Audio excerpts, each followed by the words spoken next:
السلام عليكم ورحمة الله وبركاته. بسم الله الرحمن الرحيم. الحمد لله رب العالمين، والصلاة والسلام على رسوله الكريم محمد وعلى آله وأصحابه أجمعين، أما بعد. أعوذ بالله من الشيطان الرجيم. بسم الله الرحمن الرحيم. وأن هذا صراطي مستقيما فاتبعوه ولا تتبعوا السبل فتفرق بكم عن سبيله.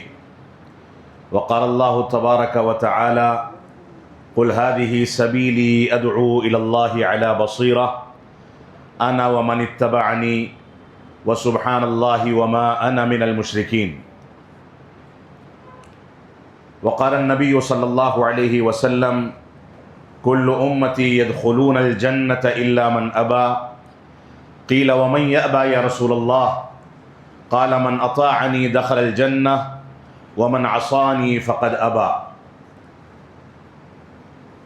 محترم سامعین کرام، بزرگان دین، نوجوانان ملت اسلامیہ اور خواتین اسلام، حیدرآباد شہر کی اس جامع مسجد میں آپ سے مخاطب ہونے کا یہ دوسرا موقع ہے، اور میں شکر گزار ہوں مسجد کی انتظامیہ کا اور جن احباب نے یہ موقع مجھ کو دیا اور ہمارے اور آپ کے بیچ میں یہ سلسلہ جاری کیا. اللہ رب العالمین ان سب کو اس کا بہتر سے بہتر بدلہ عطا فرمائے، اور ہم سب کو قرآن و سنت کے مطابق باتیں کرنے، سمجھنے، اسی کے مطابق زندگی کو گزارنے اور اس کو فہم سلف صالحین کے مطابق سمجھ کر کے اپنی زندگی میں برتنے کی توفیق عطا فرمائے. بنیادی طور سے جو موضوع یہاں پر رکھا گیا ہے وہ موضوع عموماً ہر جگہ پر لوگ سننا چاہتے ہیں اور اسی انداز کے موضوعات رکھنا چاہتے ہیں. لہذا لوگوں کے جذبات، لوگوں کی خواہشات اور جو ہمارے احباب ہیں ان کی جو تمنا ہے، جو خواہش ہے، اس کے مطابق اسی انداز کے موضوع پر میں یہاں گفتگو کرنا چاہوں گا. جیسا کہ اعلان کیا گیا ہے کہ منہج سلف صالحین کا تحفظ کیوں اور کیسے. بنیادی طور سے اگر دیکھا جائے تو معاشرے میں جہاں اسلام کے ماننے والوں کا تیزی کے ساتھ سلسلہ بڑھا ہے، مسجدیں بڑھتی چلی جا رہی ہیں، مسلمانوں کے نام پر عبداللہ اور عبد الرحمن نام رکھنے والے، اپنے آپ کو مسلم ناموں سے موسوم کرنے والے آئے دن تعداد میں بڑھتے چلے جا رہے ہیں. لیکن وہیں دوسری جانب ایک المیہ یہ ہے جس پر ہم تمام کے تمام لوگوں کو فکر مند ہونا چاہیے، اور بالخصوص جماعت اہل حدیث کے علماء کو اس کے بارے میں ذرہ برابر تساہل برتنے سے پرہیز کرنا چاہیے. وہ المیہ یہ ہے کہ جیسے جیسے ہماری تعداد بڑھ رہی ہے، ہماری مسجدیں بڑھ رہی ہیں، ہمارے علماء کی تعداد بڑھ رہی ہے. پہلے کہیں خال خال کسی ایک مسجد میں کوئی جامع خطبہ ہوا کرتا تھا، کوئی درس ہوا کرتا تھا. اب صورتحال یہ ہے کہ مسجدوں میں دروس کی، خطبات کی بھرمار ہے، لیکن ہدایت حاصل کرنے والے بالکل سرے سے فرار ہیں. اور اگر وہ کسی مقصد کے تحت کسی درس میں شامل ہوتے ہیں تو ان میں ایک بڑا طبقہ ایسا ہے جس کے مقاصد دروس سے فائدہ اٹھانے کے بجائے جوڑ توڑ پیدا کرنا، نکات نکالنا، غلطیاں تلاش کرنا، اور امت اسلامیہ اور جماعت اہل حدیث کے درمیان اس انداز کے شبہات پیدا کرنا ان کا مقصد ہوتا ہے، جس کی بنیاد پر وہ در حقیقت اپنے باطن اور اپنی سری دعوت کے نتیجے میں جس منہج کی ترویج کرنا چاہتے ہیں، اس منہج کی ترویج کے لیے اس انداز کے پروپیگنڈے کو، اس انداز کی سازش کو، اس انداز کے شبہات کو استعمال کر کے جماعت اہل حدیث کے صفوں میں تفرقہ اور انتشار پیدا کرنا چاہتے ہیں. بنیاد یہ ہے کہ ایک مسجد میں ایک امام ہے، ایک خطیب ہے. بنیاد یہ ہے کہ رسول اکرم صلی اللہ علیہ وسلم پر آسمان سے نازل ہونے والی ایک کتاب اور بالکل واضح کتاب ہے، جو راہ ہدایت دکھانے والی کتاب ہے، جس کے اندر شبہات کی گنجائش انسان کو ایمان سے خارج کر دیتی ہے۔ صورتحال یہ ہے کہ ہمارا نبی ایک ہے، ہمارے صحابہ کرام کی عظمت اور ان کی عظمت کا تحفظ سارے کے سارے لوگوں کے عقائد میں یکساں ہے، لیکن اس کے باوجود یہ سیندھ لگانے والے، نقب زنی کرنے والے ہمارے منبر و محراب تک پہنچ جاتے ہیں، ہمارے مدارس تک پہنچ جاتے ہیں، ہماری تنظیموں تک پہنچ جاتے ہیں، اور پہنچ کر کے وہاں اس انداز کی سیندھ لگاتے ہیں، ایسی نقب زنی کرتے ہیں کہ ہر قسم کے فتنوں کے لیے دروازے اور کھڑکیاں کھول دی جاتی ہیں، وہاں شبہات پیدا کرنے کی گنجائش پیدا کر دی جاتی ہے۔ یہی وجہ ہے کہ علماء امت نے اس بات پر اپنے خدشے کا اور گہری تشویش کا اظہار کیا ہے کہ موجودہ دور میں جو فتنے مسلمانوں کو ان کے منہج، ان کے عقیدے اور ان کی بنیادوں میں شبہات پیدا کر کے گمراہی کے راستے پر لے جا کر کے کھڑا کر رہے ہیں، ان میں ایک فتنہ جو اس وقت جماعت اہل حدیث کا سرغنہ فتنہ ہے۔ جماعت اہل حدیث کے اندر اس نے اپنی جگہ بنانے اور اپنے اثر و رسوخ کو مضبوط کرنے میں کافی حد تک کامیابی حاصل کر لی ہے، وہ سروریت کا فتنہ ہے۔ ایسا فتنہ جو بباطن اخوانیت کے تناظر میں اور اخوانیت کے طریقے پر چلنے والا فتنہ ہے، لیکن جب یہ دیکھتے ہیں کہ جماعت کے پلیٹ فارم پر ہم کو داخل ہونے کا موقع اخوانیت کا لبادہ اوڑھ کر کے نہیں دیا جائے گا، تو ایسی صورت میں یہ سروریت کا لبادہ اوڑھ کر کے اپنے باطن میں اخوانیت کو چھپاتے ہیں، بظاہر دلائل اور قرآن و سنت کے نصوص کا سہارا لے کر کے مسلمانوں کو بے وقوف بنا کر کے شبہات کا شکار بناتے ہیں۔ تو موجودہ دور جس کے بارے میں میں سمجھتا ہوں کہ رسول اکرم صلی اللہ علیہ وسلم نے 1450 سال پہلے یہ پیشین گوئی فرما دی تھی کہ ایک دور ایسا آنے والا ہے کہ انسان فتنوں کا شکار ہو کر کے اس انداز سے تباہی کے دہانے پر پہنچ جائے گا کہ صبح کے وقت میں مومن ہوگا اور شام کے وقت میں کافر ہو جائے گا، شام کے وقت میں مومن ہوگا اور صبح کے وقت میں کافر ہو جائے گا۔ یہ فتنے آج کے دور میں نمودار ہونے لگے ہیں۔ اللہ کے نبی صلی اللہ علیہ وسلم نے انہی فتنوں کے بارے میں یہ بھی فرمایا تھا کہ ان فتنوں کے آنے کے بعد یہ جب انسان کو دبوچ لیں گے اور رات کی تاریکی کے مانند پھیل جائیں گے، انسان تمیز نہیں کر سکے گا کہ کہاں سے بچھو نے ڈنک مارا، کہاں سے سانپ نے ڈس لیا، کہاں سے کون سا کیڑا مکوڑا آ کر کے ہم کو نقصان پہنچاتا ہے۔ جب یہ فتنے رات کی تاریکی کے مانند پھیل جائیں گے تب انسان اس میں گرفتار ہو کر کے تباہی کے دہانے پر پہنچ جائے گا۔ صحیح مسلم کی ایک روایت ہے کہ فتنے اتنے کثرت کے ساتھ نمودار ہوں گے کہ اگر کوئی ان میں جھانک لے گا تو وہ فتنے اس کو دبوچ کر کے اس کے ایمان اور اس کے عمل کو تباہ کر دیں گے۔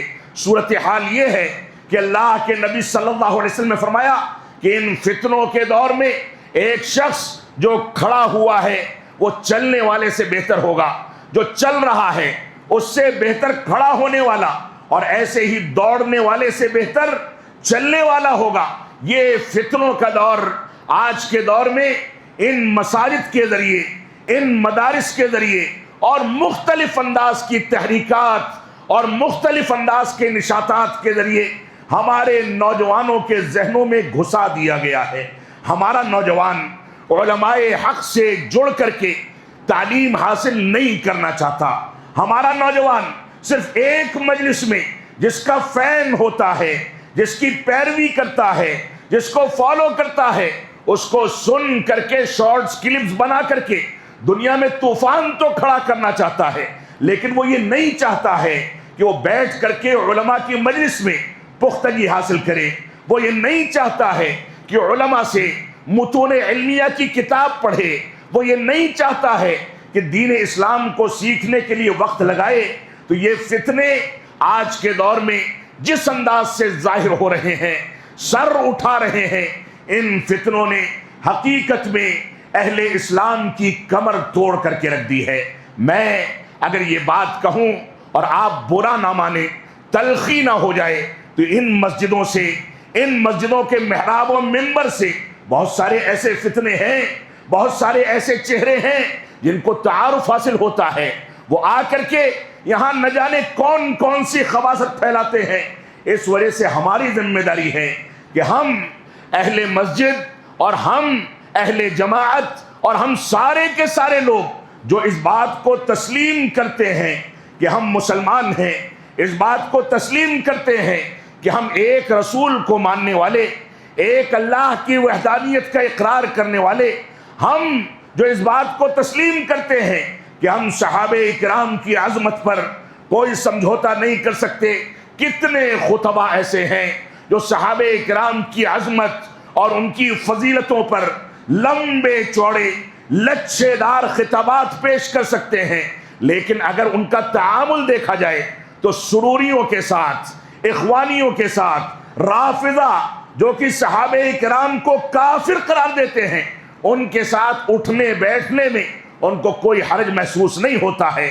صورتحال یہاں تک پہنچ گئی کہ ہماری جماعت کا ایک بڑا طبقہ جس کو رب کائنات نے علوم شریعت کو حاصل کرنے کے مواقع دیے، ایک بڑا طبقہ جو باہر کی دنیا میں جا کر کے عرب دنیا سے بڑی بڑی ڈگریاں حاصل کر کے اللہ رب العالمین کے احسان کے نتیجے میں تعلیم کے حصول کے بعد لوٹتا ہے، لیکن ان میں بھی ایسے افراد ہیں جو سروریت اور اخوانیت کے ہتھے چڑھ کر کے جا کر کے منہج سلف صالحین اور سلفیت کو نقصان پہنچاتے ہیں۔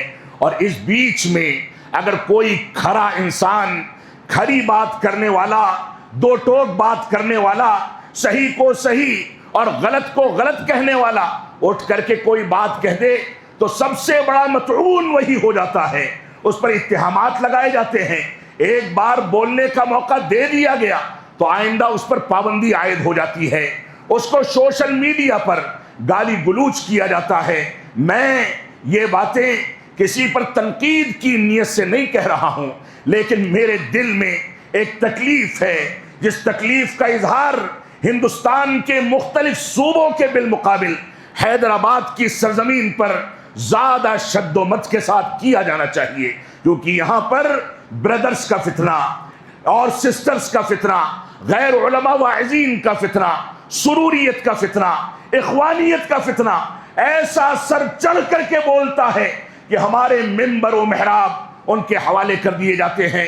اس وجہ سے ہم کو انصاف کے ساتھ رب کائنات کے سامنے جواب دہی کے تصور سے، اس تصور کے ساتھ کہ ہم سے اسی منہج سلف کے بارے میں قبر کے اندر سوال کیا جائے گا، اسی دین کے بارے میں قبر کے اندر سوال کیا جائے گا، اسی نبی کے بارے میں قبر کے اندر سوال کیا جائے گا جس نبی کے بارے میں میں نے آپ کے سامنے روایت پیش کی کہ پوری کی پوری امت جنتی ہے سوائے سرکشی کرنے والوں کے۔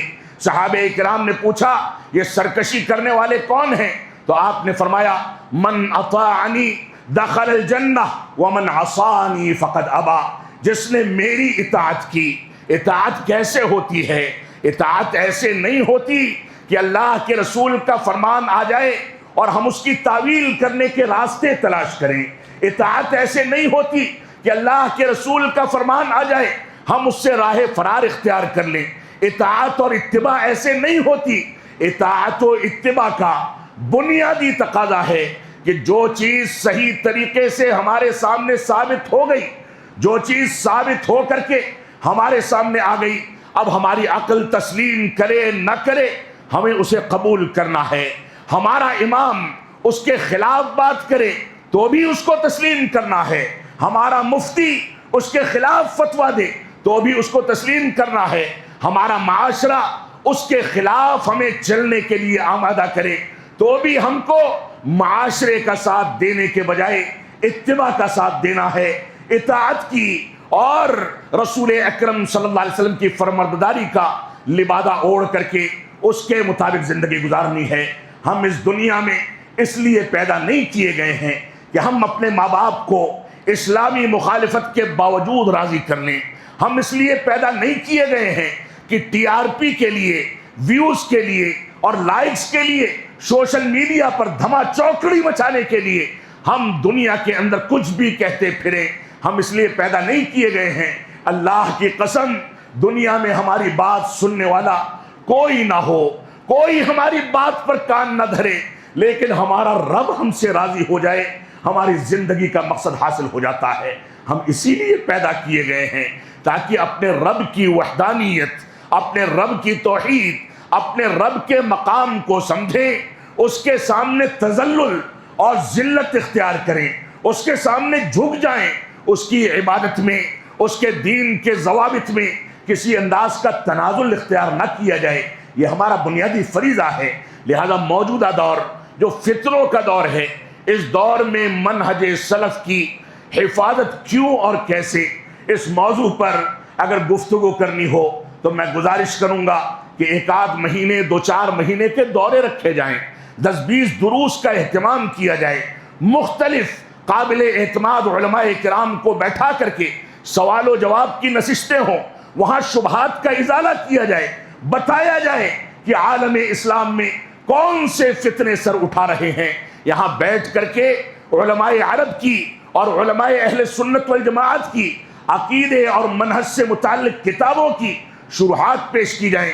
لیکن معاف فرمائیں گے، صورتحال بدل رہی ہے۔ ہمارے بعض بزرگوں کا آج کے دور میں اگر جائزہ لیا جائے تو صورتحال یہاں تک ہے، اور مجھ کو والد گرامی رحمت اللہ علیہ کا ایک جملہ یاد آتا ہے کہ کوئی منہج سلف سے ہٹ کر کے اپنی خواہشات کی تکمیل کے لیے، اپنے پروپیگنڈے کے لیے، اپنے غلط انداز کے نظریات کو امت اور جماعت پر تھوپنے کے لیے اگر کام کرتا ہے تو والد گرامی رحمت اللہ علیہ بوڑھا اور تجربے کار ہونے کے باوجود اس شخص کو پیر نابالغ سے تعبیر کرتے تھے۔ یہ پیر نابالغ امت اسلامیہ میں اس انداز کے چند افراد پیدا ہوتے چلے جا رہے ہیں جو نوجوانوں کو کنفیوز کر رہے ہیں، شبہات میں ڈال رہے ہیں۔ یہ ایک جانب یہ کہتے ہیں کہ صحابہ کرام سے بہت زیادہ حسن ظن رکھنے کی ضرورت نہیں ہے، دوسری جانب یہ لوگ عالم اسلام کے بڑے علماء کے بارے میں منافرت پھیلانے کا کام کرتے ہیں کہ شیخ صالح فوزان، شیخ ابن عثیمین، سلیمان روحیلی اور فلاں علماء یہ حنبلی مقلد تھے، نعوذ باللہ من ذالک۔ اللہ کی قسم یہ اتہام ہے۔ کوئی اجتہادی غلطی کسی انسان کے اندر ہو سکتی ہے۔ علامہ البانی جیسی شخصیت نے بہت سارے اجتہادی اور فروعی مسائل میں جہاں اجتہاد کی گنجائش تھی، اہل سنت والجماعت کے بڑے علماء کے بارے میں، بڑے علماء کی رائے کے خلاف فتویٰ دے کر کے غلطیاں کی ہیں، اور ہم بھی اس غلطی سے پاک نہیں ہو سکتے۔ لیکن اجتہادی مسائل، فروعی مسائل جس میں گنجائش موجود ہے، جن مسائل کا تعلق اعتقاد سے، عقیدے سے، اصولوں سے نہیں ہے، آج جماعت اہل حدیث میں ایسا پروپیگنڈا بھی شروع ہو چکا ہے کہ یہ سعودی عرب کے علماء، یہ بڑے بڑے علماء، یہ خالص حنبلی ہیں، ان کی رائے کو تسلیم نہ کیا جائے، ان کے فتووں کو تسلیم نہ کیا جائے۔ اللہ کی قسم، عقیدے کے باب میں، منہج سلف کے باب میں، شریعت اسلامیہ کے اصولوں کے باب میں اگر علماء عرب کے فتاووں کو، ان کی کتابوں کو کنارے کر دیا جائے تو پوری جماعت اہل حدیث ننگی ہو کر کے ننگا ناچ کرے گی اور ہدایت تلاش کرنے کے باوجود نہیں ملے گی۔ تو ہماری ذمہ داری ہے کہ انصاف سے کام لیں۔ رب کائنات نے ہم کو مقبولیت دی ہے، رب کائنات نے ہم کو زبان دی ہے، رب کائنات نے ہم کو صلاحیت دی ہے۔ اس صلاحیت کے بارے میں امانت کی خیانت اور کسی بھی انداز کا، غلط انداز کا فیصلہ کر کے ہم امت اسلامیہ کے نوجوانوں کو کنفیوز نہ کریں، شبہات کا شکار نہ ہو۔ ہماری ذمہ داری ہے کہ رب کائنات ہم اس سے توفیق طلب کرتے رہیں کہ ہم منہج سلف پر چلیں۔ آپ دیکھیں وہ نبی آخر الزماں جس کے اگلے پچھلے سارے گناہ معاف کر دیے گئے تھے، وہ نبی آخر الزماں جس کو سید الانبیاء قرار دیا گیا، جس کو شفاعت عظمیٰ عطا کی گئی، جس کے بارے میں قبر کے 3 سوالوں میں سے ایک سوال کیا جائے گا، وہ نبی آخر الزمان جس نے امت اسلامیہ کی ہدایت کے لیے مہینوں کھانے پینے کی توفیق نہ ملنے کے باوجود محنت و جستجو کی، جس کے پاس پہننے کے کپڑے نہیں تھے، اوڑھنے کی چادریں نہیں تھیں، جس کے پاس چلنے کی سواریاں نہیں تھیں، وہ نبی آخر الزمان امت اسلامیہ کے لیے کس انداز سے کاوشیں کر کے اور ان کی ہدایت کی فکر کر کے گزرا ہے، ہمیں وہ چیز اور وہ پورا کا پورا پس منظر سامنے رکھنا چاہیے۔ آج صورتحال یہ ہے کہ جماعت اہل حدیث کی صفوں میں، ہماری مسجدوں میں، ہمارے مراکز میں، ہمارے مدارس میں صحابہ کرام کی عظمت داؤں پر لگائی جا رہی ہے، صحابہ کرام پر نکیر کرنے والوں کے لیے گنجائشیں نکالی جا رہی ہیں۔ تو کہاں گیا ہمارا منہج؟ کہاں گئی ہماری محبت؟ کہاں گئی ہماری اطاعت؟ کہاں گئی ہماری اتباع؟ ہماری ذمہ داری ہے کہ ان نزاکتوں کو سامنے رکھ کر کے قرآن و سنت کو لے کر کے چلیں۔ تو منہج سلف کیا ہے، اس کی حفاظت کیوں ضروری ہے اور کیسے ضروری ہے، اس پر تھوڑی سی گفتگو میں کروں گا، لیکن تمہید میں باتیں آگے بڑھاتے ہوئے یہاں تک کہہ دوں کہ کچھ دعات ایسے بلائے جائیں جو تورات و انجیل کے حوالے دیں اور ہم برداشت کر لیں، کچھ دعات ایسے بلائے جائیں جو رقیہ شرعیہ کے نام پر باقاعدہ ایکشن کر کے بتائیں کہ خواتین انڈر گارمنٹ نہ پہن کر کے فلاں چیز کا بخور لیں تو ان کے اوپر سے اثرات ختم ہو جائیں گے۔ نعوذ باللہ من ذالک۔ یہ حیدرآباد کی سرزمین جو رقیہ کی سرزمین ہے، یہ حیدرآباد کی سرزمین جو سروریت اور اخوانیت کی سرزمین ہے، معاف فرمائیں گے میرے الفاظ سخت ہو سکتے ہیں، لیکن یہ میرے دل کا درد ہے اور مجھ کو یقین ہے کہ یہ الفاظ آخرت میں میرے کام آنے والے ہیں۔ جو بھی اس سے کچھ شکوہ رکھتا ہے، شکایت رکھتا ہے، اللہ کی قسم میں اپنی گریبان اس کے حوالے کرنے کو تیار ہوں۔ وہ چاہے تو مجھ کو مارے، چاہے تو مجھ کو پیٹے، لیکن میں اس بات کو گوارا نہیں کر سکتا کہ ہمارے مسلک و منہج کی اس ساکھ پر چوٹ پہنچائی جائے اور خود ہمارے علماء اس کو بیٹھ کر کے برداشت کریں، اس کے بارے میں تعویل کریں، توجیہ کریں، اس کے لیے گنجائش نکالیں۔ معاف فرمائیں گے یہ چیز ہمارے لیے زہر حلال ہے، ہم تباہی کے دہانے پر اس کے ذریعے سے پہنچ جائیں گے۔ ہماری شناخت اور دنیا میں وہی زندہ رہتا ہے جو اپنی شناخت کو لے کر کے چلتا ہے۔ رب کائنات کا فرمان ہے صبغۃ اللہ ومن احسن من اللہ صبغہ، یہ اللہ رب العالمین کا رنگ ہے، اور اللہ رب العالمین کے رنگ سے بہتر کون سا رنگ ہو سکتا ہے؟ ہماری ذمہ داری ہے کہ ہم اس رنگ کو اختیار کریں جو رب کائنات نے اپنے نبی پر نازل کیا تھا، اس رنگ کو اختیار کریں جو نبی آخر الزمان نے اپنے فقراء اور مساکین صحابہ کرام کو، پھٹے پرانے کپڑے پہننے والوں کو، فاقہ کشی کرنے والوں کو، بغیر مکانات کے زندگی گزارنے والوں کو، بغیر سواریوں اور بغیر ہتھیاروں کے جنگ اور جہاد کرنے والوں کو نبی آخر الزمان نے اپنے پاس بیٹھا کر کے سکھایا تھا۔ یہ وہی رنگ ہے جس رنگ کو رب کائنات نے یہاں صبغۃ اللہ سے تعبیر فرمایا ہے۔ یہی منہج سلف ہے، یہی سلف صالحین کا وہ ضابطہ ہے جس کو لے کر کے اگر مسلمان چلے گا تو وہ چلے گا، ورنہ وہ کہیں کوا چلا ہنس کی چال اور اپنی چال بھول گیا کے تحت اس مثل کا شکار ہو کر کے کہیں کسی مکتب فکر کا شکار ہوگا، کہیں گمراہی کے کسی دلدل میں پھنس جائے گا، اور شناخت کھونے کے نتیجے میں اس کی کوئی شناخت نہیں رہ جائے گی۔ دنیا میں وہی قومیں زندہ رہتی ہیں، چاہے وہ قومیں گمراہ ہوں، چاہے ہدایت یافتہ ہوں، جو قومیں اپنی شناخت اور پہچان کو بنا کر کے چلتی ہیں، وہی قومیں زندہ رہتی ہیں جو مضبوطی کے ساتھ اپنے اصولوں پر قائم رہتی ہیں، وہی قومیں زندہ رہتی ہیں جو اپنی شناخت کو دنیا کے سامنے ظاہر کرتی ہیں، چاہے وقتی طور پر ان کو خسارہ اور نقصان اٹھانا پڑے۔ لہذا شناخت کو باقی رکھنا یہ ہمارا بنیادی فریضہ ہے۔ رب کائنات ہم کو قرآن و سنت اور منہج سلف صالحین کی جانب رجوع کرنے کی توفیق عطا فرمائے۔ مجھ کو یاد پڑتا ہے کہ اسی سرزمین پر چند سال پہلے جب PFI کے بارے میں کچھ تبصرہ آیا تو یہاں کے بعض احباب نے پورا طوفان کھڑا کر دیا.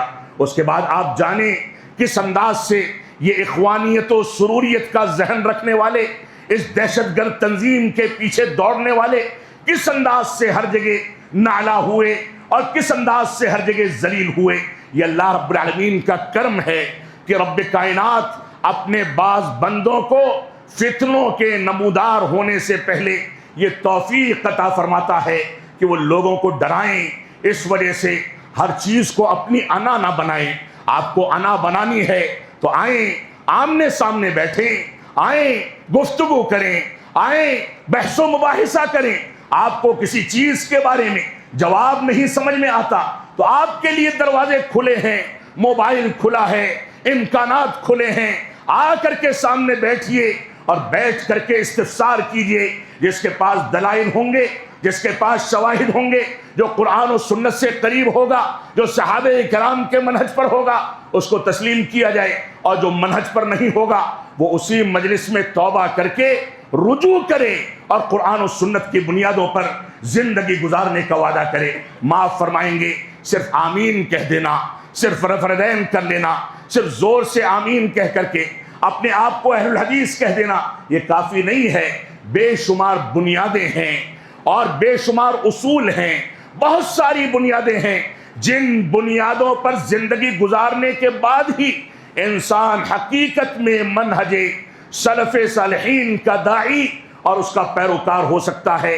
اس وجہ سے ہماری ذمہ داری ہے کہ ہم جنوب کی اس سرزمین پر جہاں اعتدال کا مفہوم بدل دیا جاتا ہے، جہاں اسلامی اعتدال کو بدعتی اعتدال سے تعبیر کر کے پہلے بدعت کے لیے گنجائشیں نکالی جاتی ہیں، جہاں جماعت اسلامی اخوانیت اور سروریت کے لیے نرم گوشہ رکھا جاتا ہے، جنوب کی یہ سرزمین جہاں اہل بدعت کے مضامین شائع کرنے کو اعتدال سے تعبیر کیا جاتا ہے، جنوب کی یہ سرزمین جہاں پر قرضاوی کا دفاع کرنے والوں کو سلفیت سے تعبیر کر کے اور ان کا دفاع کیا جاتا ہے.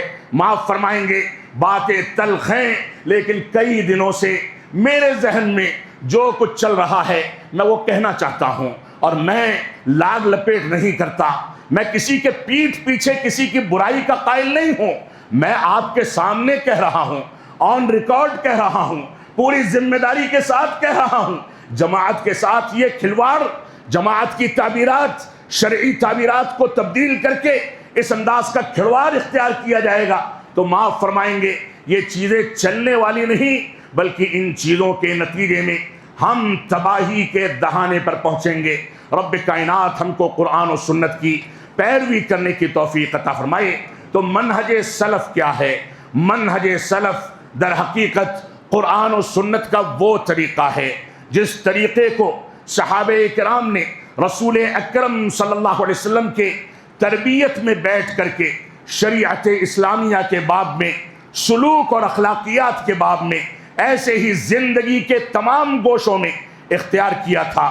ان لوگوں نے یہاں تک اختیار کیا تھا کہ استنجا اور قضاء حاجت کے آداب کیا ہیں. وہ لوگ نبی آخر الزماں کے اتنے دیوانے تھے کہ ہمارے نبی کے جب داڑھی اور بال اور سر کے بال پکنے لگے تو ان صحابہ کرام نے ان کو گننا شروع کر دیا کہ ہمارے نبی کے کتنے بال پکے ہیں. دیوانگی کا یہ عالم تھا کہ نبی جو کہہ دے صحابہ کرام اس پر فدا ہو جاتے تھے. نبی کی جانب کوئی انگلی اٹھا دے اس انگلی کو کاٹنے کے لیے تیار ہو جاتے تھے. یہ فدائیت جب تک اتباع رسول اور محبت رسول کی بنیادوں پر ہمارے اندر پیدا نہیں ہوگی، جب تک ہم سچے مسلمان نہیں بن سکتے. یہ دور فتنہ ہے. اس دور میں محبت رسول کے نام پر قبروں کو پوجا جاتا ہے. اس دور میں محبت رسول کے نام پر زندہ انسانوں کو اللہ کے مقام پر بیٹھایا جاتا ہے. اس دور میں محبت رسول کے نام پر اسلام کے اندر تعویلات کی جاتی ہیں، اسلام کے بنیادی عقائد کا انکار کیا جاتا ہے. ربوبیت و الوہیت اور اسماء و صفات میں اللہ رب العالمین کے ساتھ شریک ٹھہرایا جاتا ہے. تو محبت کے ہر نعرے سے کوئی دھوکہ نہ کھائے. ہر اچھی لگنے والی بات جو اچھی لگتی ہے ضروری نہیں کہ وہ صحیح بھی ہو اور اچھی بھی ہو اور فتنوں کے دور میں ایک بنیادی ضابطہ ہے منہج سلف صالحین کا کہ ہر اٹھنے والا نیا فتنہ، ہر اٹھنے والی نئی آواز، ہر بلند کیا جانے والا نیا جھنڈا تب تک قابل قبول نہیں ہوگا جب تک علماء اس کا دراسہ نہ کر لیں، اس کی تحقیق نہ کر لیں، اس کے بارے میں شبہات کا ازالہ نہ کر دیں، اس کے بارے میں مکمل اطمینان حاصل نہ کر لیں، جب تک کوئی بھی مسلمان اس کے پیچھے نہ جائے۔ لیکن آج مسلمان کیا ہے؟ مسلمان وہ قوم بن چکی ہے کہ ہمارے علاقے کا ایک ایم ایل اے اگر ہم کو مندر میں حاضری کے نام پر اپنے گھر پر ایک چائے پلا دے تو ہمارے سیاستدان مسلم قائدین اس کے مندر میں حاضری کے لیے بھی تیار ہو جاتے ہیں۔ آج ایمان، اسلام اور عقائد اور منہج سب کچھ بیچا جاتا ہے۔ یہ بیچنا، یہ خریدنا، یہ یہود و نصارہ کا طریقہ تھا۔ معاف فرمائیں گے، یہودیوں کے طریقے پر، نصارہ کے طریقے پر نہ جائیں۔ شیخ الاسلام علامہ ابن تیمیہ رحمۃ اللہ علیہ نے فرمایا ہے کہ یہودیوں کا سب سے بڑا جرم اور ان کا سب سے بڑا کفر یہ تھا کہ وہ علم تو رکھتے تھے لیکن علم پر عمل نہیں کرتے تھے، اور نصارہ کا سب سے بڑا جرم یہ تھا کہ نصارہ بغیر علم کے عمل کرتے تھے، ان کے پاس علم نہیں ہوتا تھا لیکن عمل کرتے چلے جاتے تھے۔ یہ دونوں کے دونوں افکار اور یہ دونوں کے دونوں طبقے آج جماعت اہل حدیث میں اور مسلمانوں میں موجود ہیں۔ کتنا علم رکھنے والے علماء موجود ہیں لیکن عمل نہیں۔ عن المنکر کا فریضہ، برائی کو برا کہنا، غلط کو غلط کہنا، اچھائی کو اچھا کہنا، صحیح انداز سے اسلام کی تعبیر کرنا، یہ ساری کی ساری چیزیں عنقا ہوتی چلی جا رہی ہیں۔ گویا ہم میں علم رکھنے کے باوجود اپنی مصلحتوں کے لیے، اپنی ٹی آر پی کے لیے، اپنے ویوز کے لیے، اپنے لائکس کے لیے اور دنیا میں شہرت طلبی کے لیے علم کو چھپانا شروع کیا تو گویا ہم یہودیوں کے طریقے پر جا کر کے بیٹھ گئے، اور دوسری جانب برادرز اور سسٹرز کی شکل میں، ڈاکٹرز اور انجینئرز کی شکل میں، ایڈوکیٹس کی شکل میں، جو غیر علماء واعظین جن کو شوق چڑھا ہوا ہے کہ مفتی بنے، علامہ بنے، ایک کیمرہ 25-30 لاکھ کا خرید کر کے بڑے بڑے ایڈیٹنگ کے ماہرین سے اپنے ویڈیوز چھوٹے چھوٹے بنا کر کے اس میں غلطیاں کریں تب بھی اس کو نشر کریں، یہ بغیر علم کے عمل کرنے کی ترغیب ہے جو نصارہ کا طریقہ ہے۔ ان دونوں کے دونوں فتنوں سے آج ہم جوجھ رہے ہیں۔ ہماری ذمہ داری ہے کہ منہج سلف صالحین کے مطابق چلیں۔ یہ منہج وہ پاکیزہ منہج ہے جو اہل کلام کے منہج سے ہم کو ممتاز کرتا ہے۔ اہل کلام اپنی عقل کو دلائل پر مقدم کرتے تھے، اہل کلام اپنی عقل کو عقائد کے باب میں بھی مقدم رکھتے ہیں اور دلائل کو کنارے کر دیتے ہیں۔ دلائل کے بارے میں یہ تعویل کرتے ہیں کہ دلیل صحیح ہو سکتی ہے لیکن ہماری عقل اس کو گوارا نہیں کرتی۔ جس عقل میں بھوسا بھرا ہے اس کو ماچس دکھائی جاتی ہے، اس کو جلایا جاتا ہے، اس کو قابل اعتماد نہیں سمجھا جاتا۔ یہ اہل کلام کا طریقہ ہے، اور اہل سنت والجماعت یا سلفی مکتب فکر یہ ہے، سلفی منہج یہ ہے کہ ہم تقدیم النقل علی العقل، ہم نصوص شریعت کو مقدم رکھتے ہیں، عقل کو کنارے رکھتے ہیں، عقل کو متہم کر دیتے ہیں۔ دلیل سے ہمارے سامنے کوئی حکم ثابت ہو گیا تو اب یہ غور کرنے کی ضرورت نہیں ہے کہ موزے پر مسا تلوے میں کیا جائے کہ اوپر کے حصے میں کیا جائے۔ یہ شریعت کی تعلیم ہے۔ عقل میں بات آتی ہے تو اچھی بات ہے، نہیں آتی ہے تو دلیل کو لیا جائے گا اور عقل کو متہم کر دیا جائے گا، کیونکہ عقل ناقص ہو سکتی ہے، دلیل ناقص نہیں ہو سکتی۔ اس دلیل کو نازل کرنے والا وہ رب کائنات ہے جس نے ساری مخلوقات کو پیدا کیا ہے۔ اس دلیل کو جس شخصیت پر نازل کیا گیا وہ نبی آخر الزماں ہے جس کی تربیت اس رب کائنات نے فرمائی تھی، اور بچپن ہی سے اس کی نگرانی کر کے اس کو رسالت کے لیے اور قرآن مجید کے پیغام کے لیے تیار کیا تھا۔ لہذا دلیل کے اندر کوئی نقص واقع ہو جائے یہ ممکن نہیں ہے، لیکن ہماری عقل کے اندر نقص واقع ہو سکتا ہے۔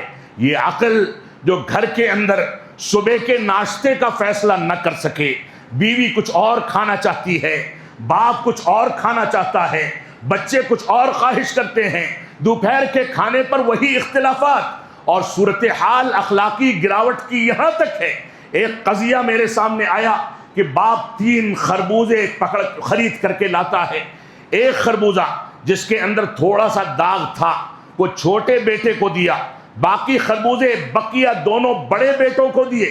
بیوی چھوٹے بیٹے کو زیادہ مانگتی تھی، اتہام لگاتی ہے کہ تم نے جان بوجھ کر کے حق تلفی کی ہے، اور 1 گھنٹے کے اندر اندر پوری کائنات بدل گئی، طلاق دے کر کے معاملہ ختم ہو گیا۔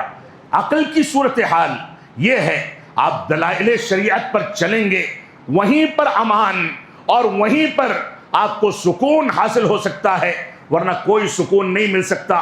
ہماری ذمہ داری ہے کہ ہم ان چیزوں کو لے کر کے چلیں اور اس کے مطابق زندگی گزاریں۔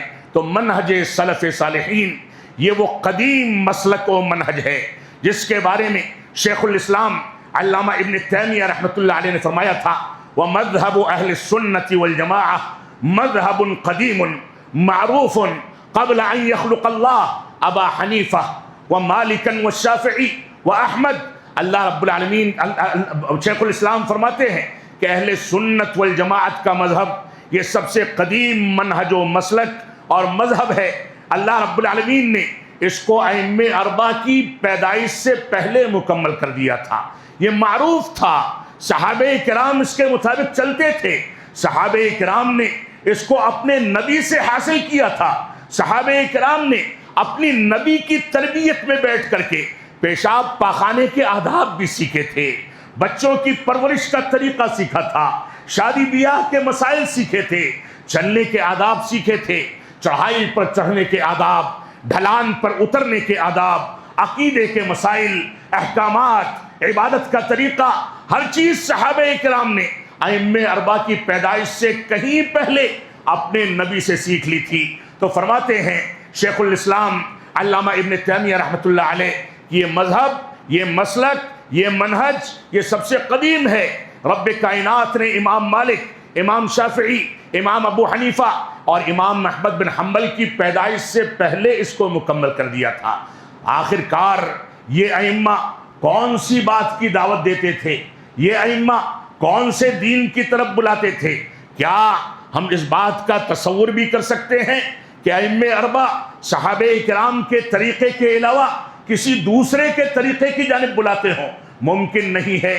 یہ متقی پرہیزگار علماء، یہ ائمہ کرام جنہوں نے دین کی خدمت انجام دی، مسائل میں ہمارا اختلاف ہو سکتا ہے لیکن ان کے اخلاص اور ان کے تقوی کی بنیادوں پر اگر یہ دیکھا جائے تو انہوں نے دین کی سچی خدمت صحابہ کرام کے طریقے پر جو کچھ ان تک پہنچا تھا اسی کے مطابق پیش کی۔ لہذا موجودہ دور میں ہمیں یہ سمجھنا چاہیے کہ مسلک سلف صالحین کا منہج، جماعت اہل حدیث کا طریقہ یہ سب سے پرانا منہج و مسلک ہے جو صحابہ کرام سے ماخوذ ہے، اور جماعت اہل حدیث کے علماء ہمیشہ دلائل کا احترام کرتے ہیں۔ ائمہ کے اجماع اور ان کے دلائل اگر قرآن و سنت سے ہٹے ہوئے ہیں تو اس کو احترام کے ساتھ کنارے رکھ دیا جاتا ہے۔ تنہا جماعت اہل حدیث وہ حقانیت کو قبول کرنے والی جماعت ہے کہ جب اس نے دیکھا کہ استعمال کرنے والے زیورات میں زکوٰۃ دی جائے یا نہ دی جائے، جب انہوں نے مطالعہ کیا تو دیکھا کہ امام ابو حنیفہ رحمۃ اللہ علیہ کہتے ہیں کہ زکوٰۃ دی جائے گی، جبکہ جماعت اہل حدیث کا فقہی معاملات میں بلکہ عقدی معاملات میں بھی امام ابو حنیفہ کے مکتب فکر سے کہیں کہیں بہت بڑے بڑے اختلافات موجود ہیں۔ لیکن اس کے باوجود جب جماعت کے علماء نے دیکھا کہ امام احمد بن حنبل، امام مالک، امام شافعی یہ تینوں کہتے ہیں کہ استعمال کے زیورات میں زکوٰۃ نہیں دی جائے گی، لیکن امام ابو حنیفہ رحمۃ اللہ علیہ کہتے ہیں کہ زکوٰۃ دی جائے گی، اور امام ابو حنیفہ رحمۃ اللہ علیہ کا قول اور ان کا فتویٰ یہ قرآن و سنت سے قریب ہے، تو جماعت اہل حدیث نے بلا کسی جھجک کے یہ تسلیم کر لیا کہ دلائل بھی یہی کہتے ہیں اور امام ابو حنیفہ کی فقہ بھی یہی کہتی ہے، لہذا ہم اسی فتوے پر چلتے ہیں۔ یہ انصاف کے ساتھ، عدل کے ساتھ چلنے والی جماعت اور سب کا احترام کرنے والی جماعت ہے، لیکن احترام کا معنی یہ بھی نہیں کہ دلیل سے بڑا احترام کسی کو دے دیا جائے۔ جب دلیل ثابت ہو جائے تو بڑی سے بڑی شخصیت ہمارے سامنے آ جائے، دلیل کو مانا جائے گا، شخصیت کے احترام کو دلیل کے احترام پر مقدم نہیں کیا جا سکتا۔ ہماری ذمہ داری ہے کہ ان نزاکتوں کو سمجھیں۔ تو امام ابن تیمیہ رحمۃ اللہ علیہ نے منہاج السنہ کے اندر یہ عبارت موجود ہے کہ یہ وہ مسلک و منہج ہے جو سب سے پرانا ہے، جس کو صحابہ کرام نے اپنے نبی سے حاصل کیا تھا، اور یہ وہی مسلک ہے جو صحابہ کرام لے کر کے آئے۔ جو اس کے بارے میں شبہات پیدا کرتا ہے کان مبتدعا، وہ بدعتی ہے، وہ اہل سنت والجماعت کے طریقے سے ہٹا ہوا ہے۔ لہذا ہمیں رب کائنات کا شکر ادا کرنا چاہیے کہ رب کائنات نے ہم کو وہ مسلک عطا کیا ہے جس مسلک پر چلنے کے نتیجے میں ہم سب سے صحیح راستے پر چلتے ہیں۔ اللہ رب العالمین کا فرمان ہے وَمَن يُشَاقِقِ الرَّسُولِ مِن بَعْدِ مَا تَبَيَّنَ لَهُ الْهُدَى وَيَتَّبِعْ غَيْرَ سَبِيلِ الْمُؤْمِنِينَ نُوَلِّهِ مَا تَوَلَّى وَنُصْلِهِ جَهَنَّمَ وَسَاءَتْ مَصِيرًا۔ جس نے رسول اکرم صلی اللہ علیہ وسلم کی نافرمانی کی اور مومنوں کے راستے سے ہٹ کر کے، صحابہ کرام کے راستے سے ہٹ کر کے کوئی دوسرا راستہ اختیار کیا تو ہم اس کے لیے اسی راستے کو مزین کر دیں گے۔ وہ گمراہی کے راستے کو ہدایت سمجھ کر کے چلتا رہے گا، دوڑتا رہے گا، اسی راستے کو سنوارتا رہے گا۔ لہذا ہدایت چاہتے ہیں تو علماء کی رہنمائی میں سب سے پہلے اس بات کی تشخیص کریں کہ کیا غلط ہے کیا صحیح ہے، اس بات کی تشخیص کریں کیا منکر ہے کیا معروف ہے، اس بات کی تشخیص کریں کس بات کو لے کر کے چلنا ہے اور کن چیزوں کو چھوڑنا ہے۔ یہ ہماری بنیادی ذمہ داری ہے۔ اللہ رب العالمین ہم کو ان باتوں کی توفیق عطا فرمائے۔ باتیں بہت ساری منہج سلف کی ترجمانی میں ہو سکتی ہیں، لیکن وقت تنگ ہے، تیزی کے ساتھ گزر رہا ہے، تو منہج سلف وہ صاف ستھرا راستہ ہے جو اخلاقیات میں، سلوک میں، شریعت میں، احکامات میں اور ایسے ہی زندگی کے تمام نواحی میں صحابہ کرام سے اخذ کر کے انسان اپنی زندگی میں نافذ کرتا ہے۔ اور اسی راستے کے بارے میں دو آیات آپ کے سامنے ابتدا میں تلاوت کی گئیں۔ اللہ رب العالمین نے فرمایا وَأَنَّ هَذَا صِرَاطِي مُسْتَقِيمًا، یہ میرا سیدھا راستہ ہے، سچا راستہ ہے، یہ صراط مستقیم ہے، یہ شاہراہ جنت ہے، یہ نجات کا راستہ ہے، یہ فرقہ ناجیہ کا طریقہ ہے، اس کو لے کر کے چلو۔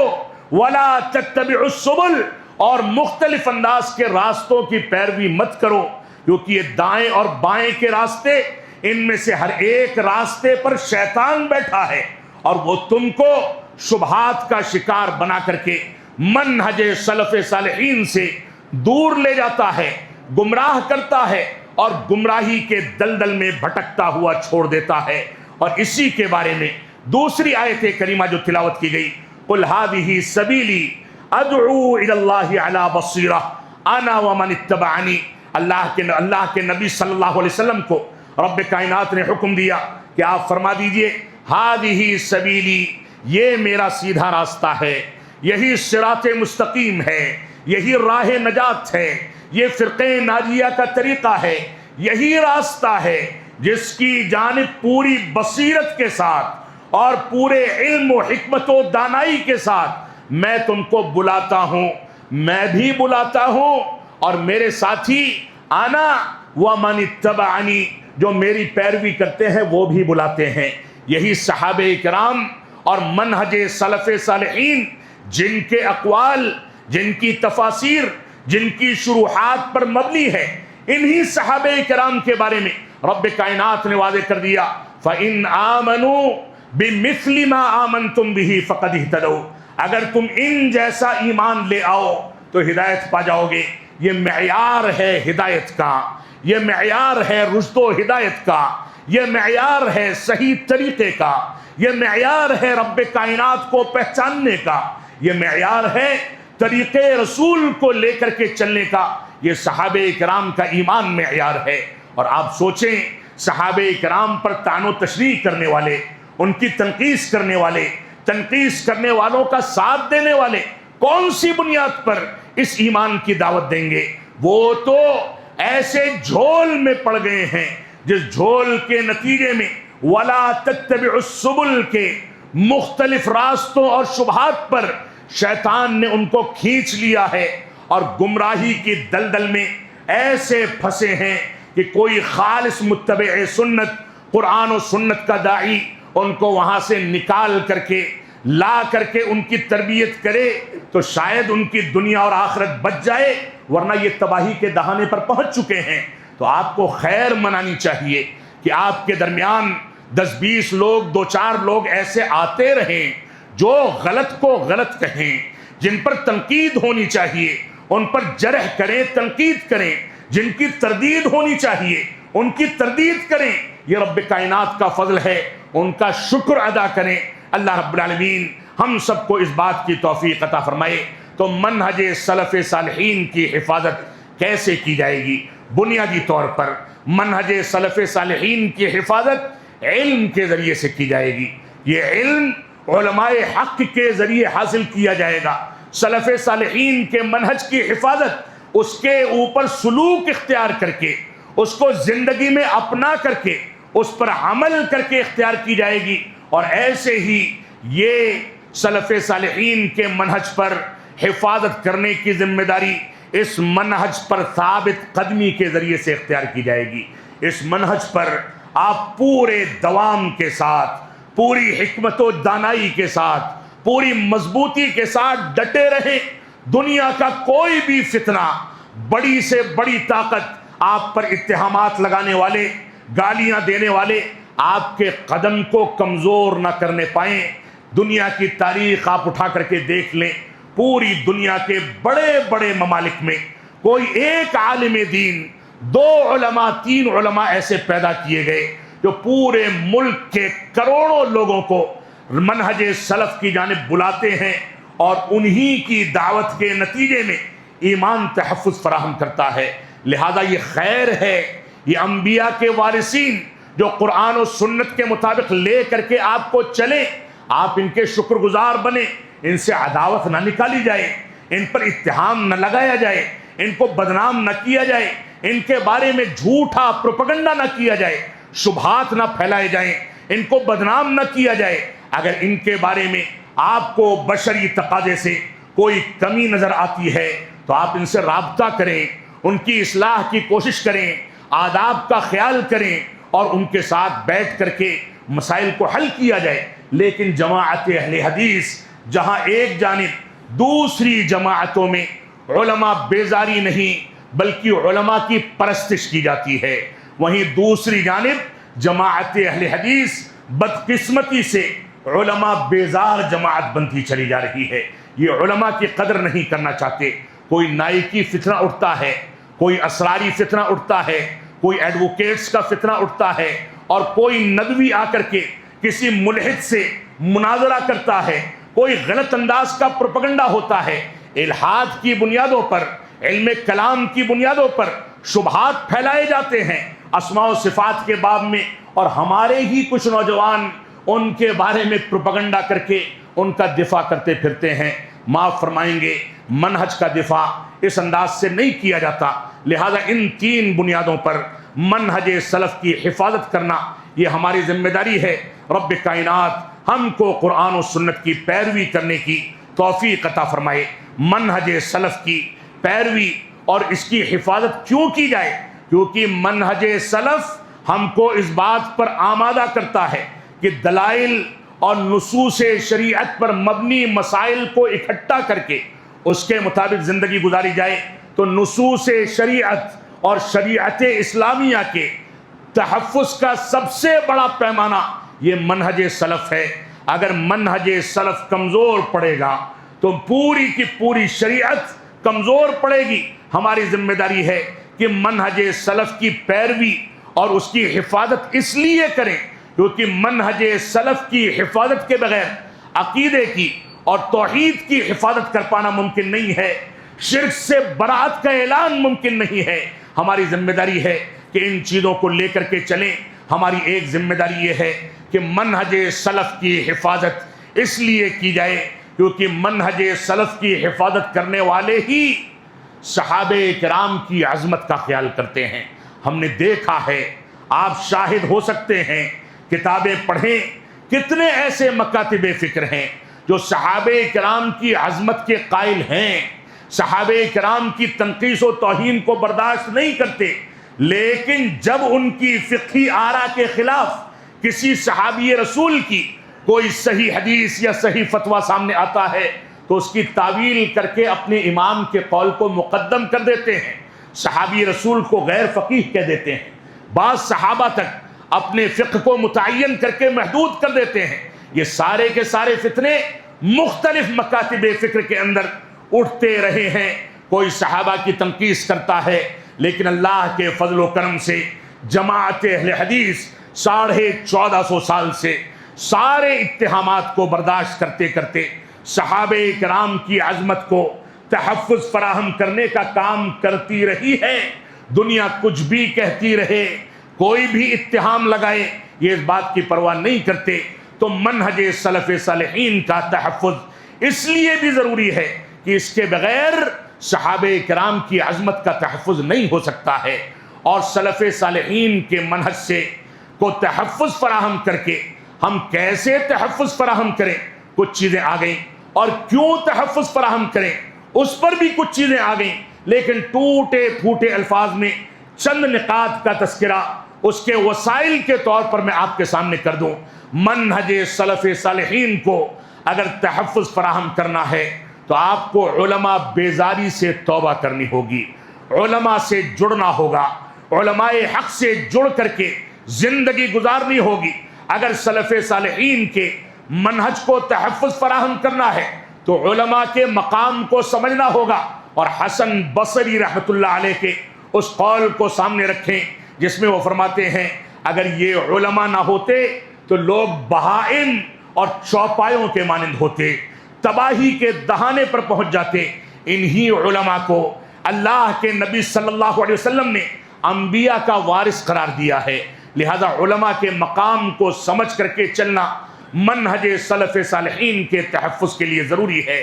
ایسے ہی اس کے لیے ضروری امر یہ ہے کہ ہم عقائد میں کسی انداز کا تنازل اور تساہل نہ کریں، اہل بدعت سے برات کا اعلان کرتے چلیں، اہل بدعت سے دوری اختیار کریں، جو بدعتیوں کا ساتھ دیتے ہیں ان کا بائیکاٹ کیا جائے، ان سے گفتگو کر کے اگر وہ راہ راست پر آتے ہیں تو ٹھیک ہے، ورنہ ان کا بائیکاٹ کر کے ان کو کنارے کیا جائے، کیونکہ اہل بدعت ہمیشہ سنت کو مٹانے کا کام کرتے ہیں۔ اور یہ علماء اہل سنت والجماعت کا ایک قول ہے بڑے علماء کا کہ جب بھی دنیا کے اندر کوئی بدعت جنم لیتی ہے تو اس کے مد مقابل کوئی سنت مٹا دی جاتی ہے، تو بدعتیوں کو جتنا غلبہ ملے گا اتنا زیادہ سنت کمزور پڑے گی۔ تو ہماری ایک ذمہ داری یہ ہے کہ اہل بدعت سے ویسے ہی بھاگیں جیسے انسان شیر کو دیکھ کر کے بھاگتا ہے۔ بعض علماء کا قول ہے جس نے اہل بدعت سے ہاتھ ملایا اس نے گویا اسلام کے ٹکڑے ٹکڑے کر دیے۔ بڑے بڑے علماء جب بدعتیوں کو دیکھتے تھے تو کنارہ کاٹ کر کے نکل جاتے تھے، ان سے برات کا اعلان کر دیتے تھے، اپنے احباب اور شاگردوں کو ڈراتے تھے۔ لہذا بدعت سے بچنا یہ ہماری ذمہ داری ہے۔ اور بدعت میں خراب ترین بدعت جو موجودہ دور کا سب سے بڑا فتنہ ہے وہ سروریت کی بدعت ہے، وہ اخوانیت کی بدعت ہے، وہ جماعت اسلامی کے شبہات ہیں، وہ عقلانیت ہے، وہ قرآن و سنت کی وہ تعویل ہے جو تعویل خوارج نے پیش کی تھی۔ یہ ذوالخویسرہ کے جدید خارجی اس کے متبعین یہ آج کے دور میں اہل سنت والجماعت کے نوجوانوں کو، کم عمر لوگوں کو اپنے جھانسے میں پھنسا کر کے تباہ کرنا چاہتے ہیں۔ یہ ذوالخویسرہ کے دور سے چلنے والے خارجیوں کا راستہ اپنا کر کے رافضہ کا ساتھ دینے والے، صحابہ کرام کو گالیاں دینے والوں کو اپنے کندھوں پر بسانے والے، اپنی مسجدوں میں بیٹھانے والے یہ سارے کے سارے سروری اخوانی اور جماعت اسلامی کے افراد، جن میں آج ہماری جماعت کے بعض لوگ جا کر کے منسلک ہو گئے، اور حیدرآباد کی اس سرزمین پر یہ المیہ زیادہ دیکھا جاتا ہے۔ ہماری ذمہ داری ہے کہ ان چیزوں سے توبہ کریں، نجات حاصل کرنے کا طریقہ اختیار کیا جائے۔ ایسے ہی منہج سلف صالحین کو تحفظ فراہم کرنے کے لیے ایک بنیادی چیز یہ ہے کہ نہیں عن المنکر سے کوئی سودا نہ کیا جائے۔ جو غلط ہے اس کو ممبر و محراب سے غلط کہا جائے، جو صحیح ہے اس کو صحیح کہا جائے، چاہے آپ کا بیٹا اور آپ کا باپ زد میں آ جائے، کوئی فرق نہیں پڑتا، دین سب پر مقدم ہے، لہذا غلط کو غلط کہا جائے گا۔ اللہ کے نبی صلی اللہ علیہ وسلم نے نہیں عن المنکر کا فریضہ انجام دینے والوں کے بارے میں بشارت سنائی تھی کہ کچھ لوگ بعد کے دور میں ایسے آئیں گے جن کو پہلے کے دور کے لوگوں جیسا ثواب دیا جائے گا، یعنی صحابہ کرام کے بقدر ثواب دیا جائے گا۔ وہ کون لوگ ہوں گے؟ الناہون عن المنکر، جو منکرات کو منکر کہتے ہیں، جو برائی کو برا کہتے ہیں، جو غلط کو غلط کہتے ہیں۔ لہذا ہماری ذمہ داری ہے کہ نہیں عن المنکر کا فریضہ انجام دیا جائے، منہجی غیرت کے فقدان سے ہم پرہیز کریں، اپنے آپ کو بچائیں۔ ہماری ذمہ داری ہے کہ دلائل کو مقدم رکھا جائے، رائے کو مؤخر کیا جائے۔ ہماری ذمہ داری ہے کہ سلفیت کے موسوم پر، سلفیت کی صفت پر دوسرا کوئی تعصب بھاری نہ پڑنے پائے۔ یہ ہمارے ہندوستان کا المیہ ہے کہ ہم علاقائیت میں کھو کر کے علاقائیت کو مقدم کرتے ہیں، سلفیت اور شریعت کو کنارے کر دیتے ہیں۔ شادی بیاہ کرنے کا مسئلہ ہو، برادریوں کو دیکھا جاتا ہے، رنگ و نسل کو دیکھا جاتا ہے، زبان کو دیکھا جاتا ہے، مال و دولت کو مقدم کیا جاتا ہے۔ کوئی دوسری برادری کی جانب جھانکنے کو تیار نہیں، دوسری برادری کی فضیلت کو اقرار کرنے کو تیار نہیں۔ ہر شخص اپنی انا میں کھویا ہوا ہے۔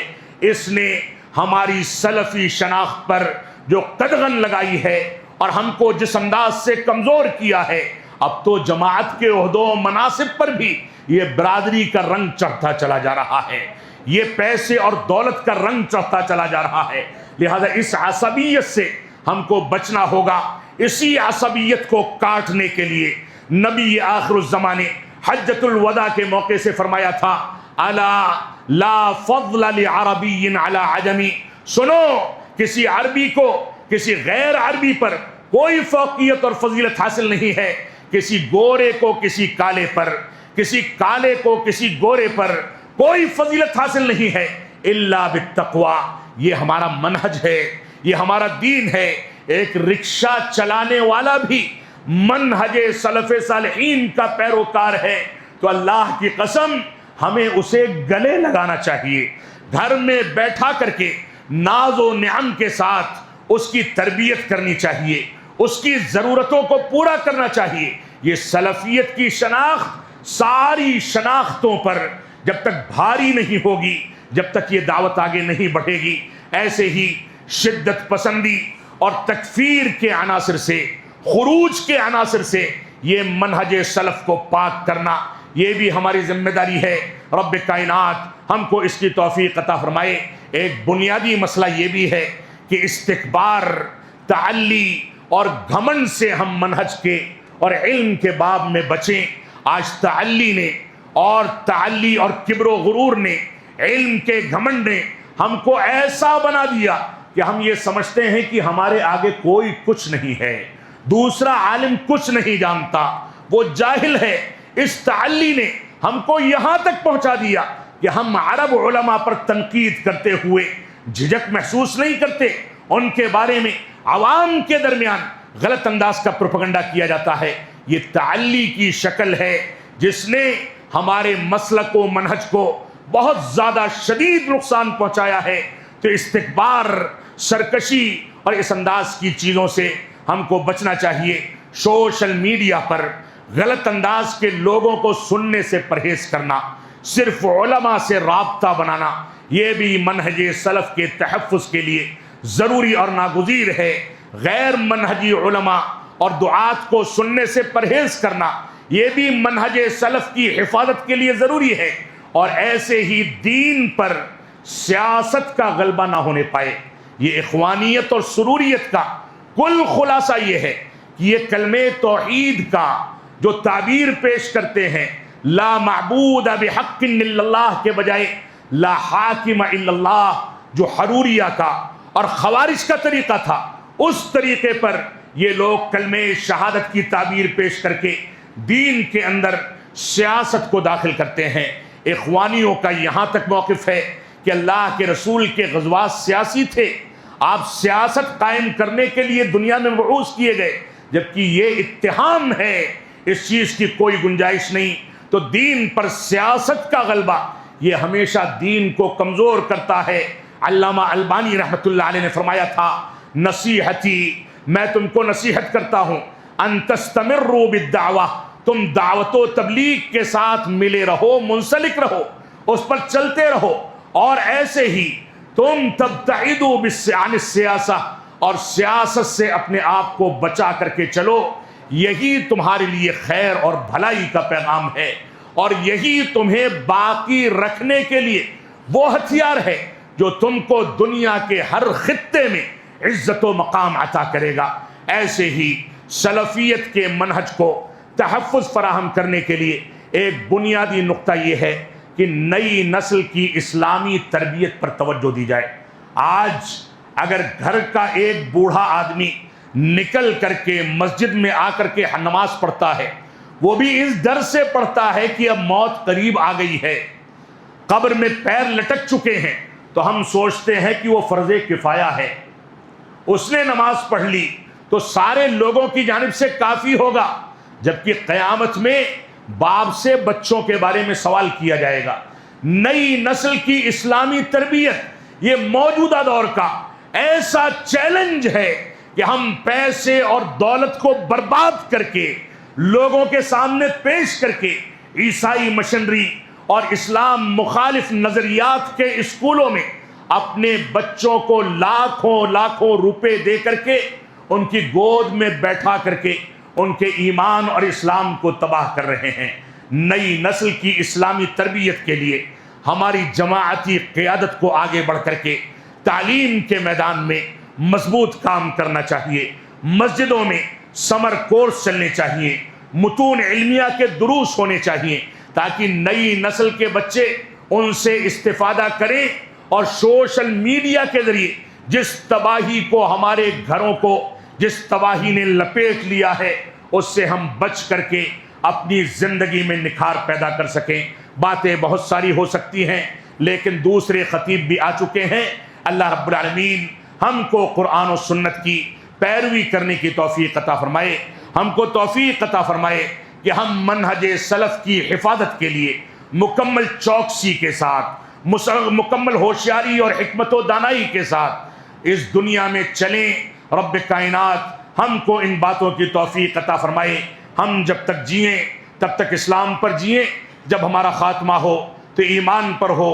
وصلی اللہ علی نبینا محمد وعلی آلہ وصحبہ وسلم، والسلام علیکم ورحمۃ اللہ وبرکاتہ۔